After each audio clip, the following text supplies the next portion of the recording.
financial architecture. Ladies and gentlemen, debt distress has overtaken more than 100 countries, negatively impacting the achievement of the Sustainable Development Goals, which the UN has been eyeing for years now. Developing countries like Pakistan continue to face the brunt of climate change and crisis, despite contributing negligible in the emissions, but we remain one of the top 10 most vulnerable countries on the globe. Ladies and gentlemen, in this backdrop, cooperation, not confrontation, should be the hallmark of our international approach. That is why Pakistan remains a firm believer in the enduring relevance and importance of multilateralism. As the world's most representative multilateral institution, the United Nations uniquely placed to address global challenges.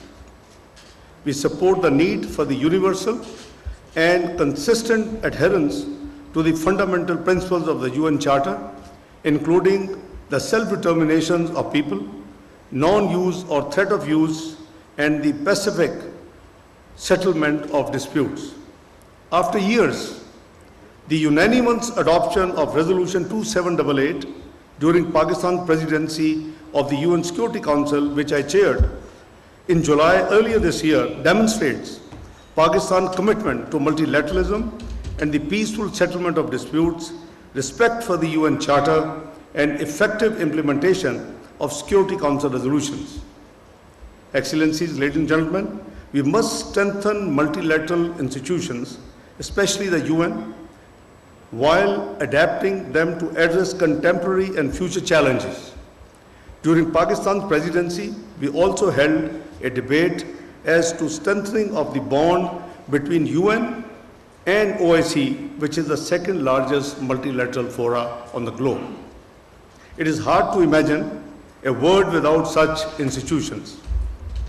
In the same spirit, Pakistan remains supportive of other initiatives aimed at increasing multilateral cooperation, including the Global Governance Initiative of President Xi of China, to which Pakistan is a signatory, which seeks to make the global governance system more responsive to the needs of developing countries and to address the common challenges. Excellencies, ladies and gentlemen, to strengthen multilateralism, all states, small or large, must accept and respect the principles of UN Charter and international law. To break the vicious cycle of poverty and rising global inequality, we must confront head-on the imbalances in international economic relations. Neither the SDGs nor climate goals can be achieved without international cooperation and strict implementation mechanism. Concrete actions are needed to help developing countries trapped in liquidity crisis and debt distress by ensuring adequate concessional finance, rechanneling unused SDRs, securing a sustained increase in the lending capacity of multilateral development banks, and funding the International Development Association, IDA. The international financial architecture must be reformed to promote development and global financial equity. Likewise, United Nations, including Security Council, require urgent reforms for which Pakistan is fully supportive and actively participating. Ladies and gentlemen, the world trading system must also be redesigned to promote sustainable development. Access to advanced technologies, especially digital technologies, must be equitable, accessible, and non-discriminatory. We also need enhanced global climate action and international cooperation to mitigate the negative impacts of climate change based on the established principle of equity and common but differentiated responsibilities and respective capabilities. Excellencies, ladies and gentlemen, as the world gathers in Brazil for COP30, the developed countries must meet their climate finance commitments.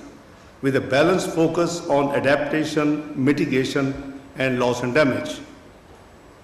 I'm happy to note that the sixth Mergala dialogue will focus on many of these issues, including the need for greater regional connectivity. Located at the crossroads of South Asia, Central Asia, and the Middle East, Pakistan is endowed with rich mineral and natural resources and human resources and enormous economic potential. I could see a slide there, a board which is indicating Pakistan has copper, lithium, and other rare earth materials. I think this is very meaningful. We are determined to enhance regional connectivity and increase bilateral and multilateral development partners for socio-economic uplift. We remain determined to capitalize on these inherent advantages for the prosperity and betterment of our people and our region by prioritizing geoeconomics as one of the cardinal pillars of our engagement with international partners. We remain open to engaging with all partners and institutions to achieve the desired goals. I hope that the discussions at this forum will also help us explore new pathways for cooperation towards a more peaceful, stable, and prosperous future. Ladies and gentlemen, I conclude by wishing you all a very engaging and productive time during the course of this dialogue. Have a very good day, and thank you. Pakistan Zindabad. नायब वज़ीर-ए-आज़म मोहम्मद इशाक़ डार इस्लामाबाद में मागला dialogue 2025 से खिताब कर रहे थे। उन्होंने कहा कि चैलेंजेस से ओहदा बरा होने के लिए कसीरुल-जहती इदारों को मजबूत करना ज़रूरी है। नायब वज़ीर-ए-आज़म मोहम्मद इशाक़ डार ने कहा कि आलमी ताउन और निफाज के मौसर निज़ाम के बगैर चैलेंजेस से निमटना मुमकिन नहीं। उन्होंने कहा कि आलमी माशी मसावात को फ़रोग़ देना इंतहाई ज़रूरी है। सलामती कौंसिल सियासी वजूहात के बायस बदस्तूर ताअत्तुल का शिकार है। कर्ज़ों के बहरान ने दुनिया के 100 से ज़्यादा ममालिक को मनफी तौर पर मुतासर किया है। नायब वज़ीर-ए-आज़म ने मागला डायलॉग 2025 से खिताब किया।